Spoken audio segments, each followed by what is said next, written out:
What's up, guys? Welcome back to Bean Eater Buzz. Today is Wednesday, June 10th, 2026. I am Beans, as always. Just going to jump on here and kind of discuss some of the happenings for the Braves today. We've received two press notifications that were both rather lengthy, and both had significant information in them. A couple injuries that we're going to touch on, a couple anticipated call ups, one very confusing call up, and another one that's a little bit perplexing as well. Um, so we'll kind of go over that. I'll go ahead and read off the two uh, press releases real quick. And they're both pretty long, so I'll just read them one at a time, and then we'll kind of dive into those. First one is the Braves today selected right-handed pitcher James Karinchak to the major league roster and designated right-handed pitcher Carlos Carrasco for assignment. Club also recalled right-handed pitcher J.R. Ritchie to Atlanta and placed right-handed pitcher Tyler Kenley on the 15-day injured list, backdated to June 8th with right elbow inflammation. We'll dive into that in a second. But I'm going to go ahead and read off the other one real quick, and then we will discuss. So, the second one that just came out about 15 minutes ago is Atlanta today also placed outfielder Ronald Acuna Jr. on the 10-day injured list with a strained left hamstring and selected infielder Rowdy Tellez to the major league roster. To make room on the 40-man roster, the club designated right-handed pitcher Giancarlos Lara for assignment. So,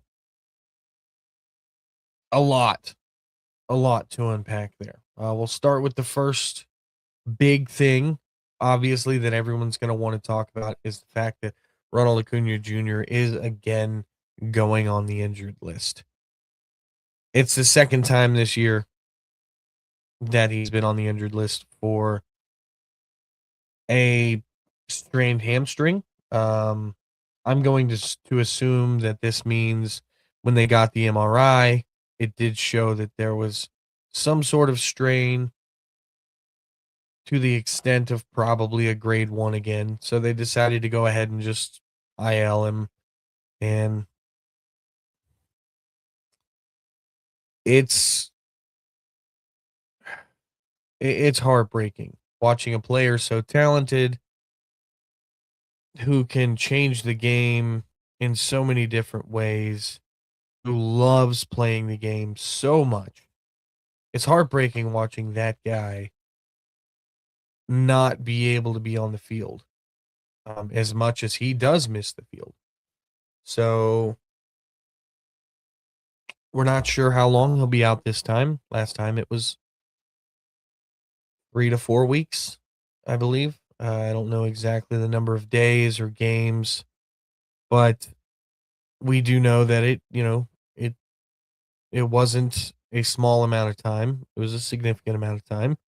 We're probably looking at something similar again this time with Ronald Acuna. Even though Ronald has not quite been himself, what he has done is he has changed the game when he's in the game. Um, Ronald, he still gets on base even when he's not performing up to, Ronald Acuna standards. He hasn't been performing up to 2023 Ronald Acuna standards, which I don't think anybody would argue with. Um, well, I would love to pull it up, but of course it's not going to work right now. But he still had like great on base percentage. He still was, you know, stealing bases. He was he was in the lineup, and you can't really complain too much when he's scoring runs the way that Ronald does. Yeah, I finally got it pulled up, and he has a okay. Here we go. Ronald Acuna Jr. has a 373 on base percentage this season. Even though he is not performing up to the standards that we know that he can, he's got an OPS over 800 again. Or he did. It's slightly below 800 now. It's I think 794 right now. But he's getting on base at a great clip, 373. That's an elite clip to get on base at. He's scoring runs. He's scored 31 runs already this year. I mean, it's not having Ronald at the top of the lineup does hurt the Braves. No matter how much people want to tell you, oh, the Braves don't need him and stuff like that. That's not true. Ronald Acuna Jr. makes the Braves better. He would make any team better. And losing him again sucks. Hopefully, this time it's just a short 10-day stint. Hopefully, when the 10 days is up, he can get right back out there and play. But we'll see what Walt Weiss says tonight. And then the other part that that kind of came along with that weird, afterthought of a tweet, which was funny that they played it that way. And also, Ronald Acuna Jr. went to the 10-day IL, as if that's not the biggest piece of news. Rowdy Tellez comes up to the major league roster. I don't really know what the point of that is. I mean, it's not like they really had any great outfield options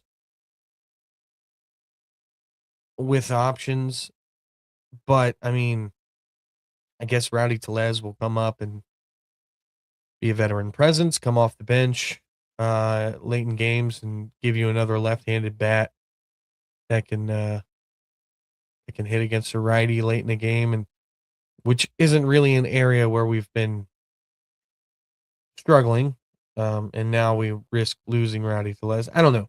Perhaps they have some interesting plans to be able to get Tellez, Olsen, and Dom Smith all in the lineup together.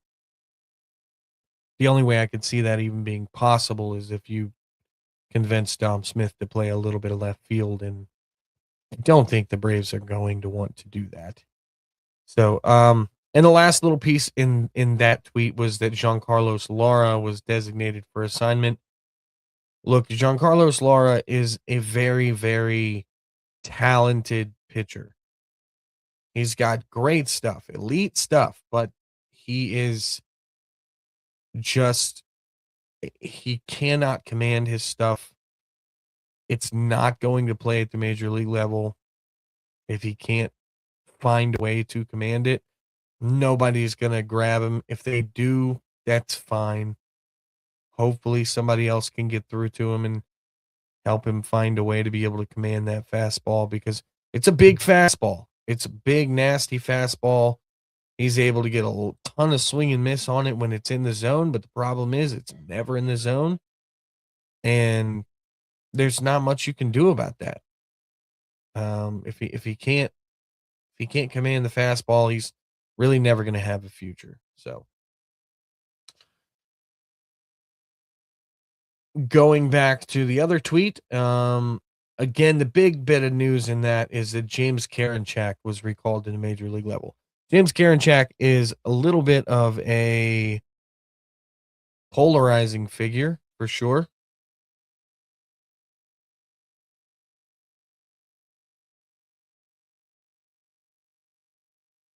My apologies. Yeah, James Karinchak is a little bit of a polarizing figure. While he has, yes, performed great this year at the minor league level, what he has also had issues with is his ability to be in the zone. Okay, the curveball is fine. Curveball is good. Great curveball. The problem is he cannot locate his fastball in the zone. So we will see if he's able to, make the adjustment when he gets up to the major leagues and is able to be in the zone more.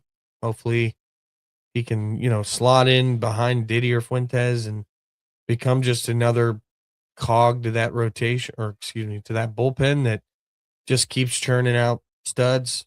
And trust me, I'm excited to see what James Karinchak can do because the stuff is nasty. The stuff is elite. And from, past experiences of what he's done in the major leagues that he can handle the big stage. Even so much with a little bit of flair that, could also help the Braves. It's never hurts to see a guy with flair out there. But we're gonna have to see if he can locate the fastball enough in the zone to be able to get back to getting major league hitters out, as he once did. And then Carlos Carrasco, he continues the Jesse Chavez carousel, if you will. He's going to be back at some point for sure, unless some other team decides that they want him. Nobody else wants this guy.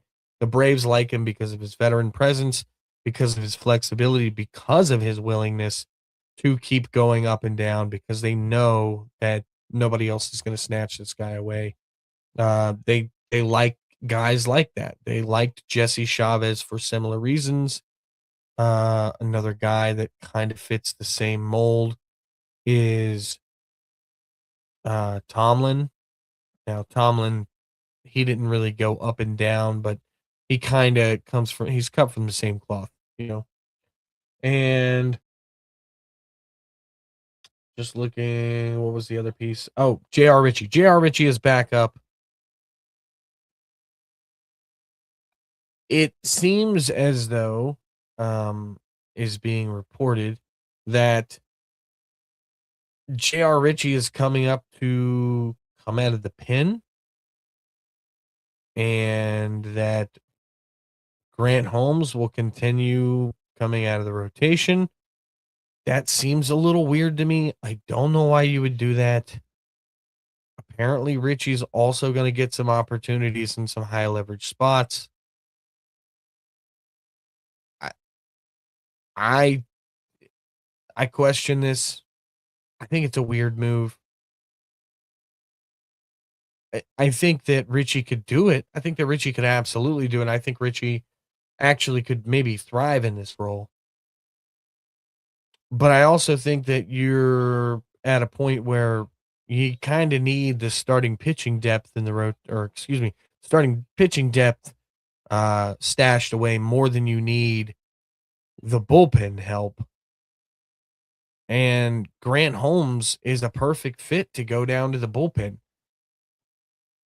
So, I mean, I assume that it's just another situation where they're sitting there going, okay, well, if we, you know, put Grant down to the bullpen, I don't know. It doesn't make any sense because either way, one of these guys is not going to be stretched out. And I feel like the guy that you want to have stretched out is J.R. Ritchie. So it doesn't make any sense to me there.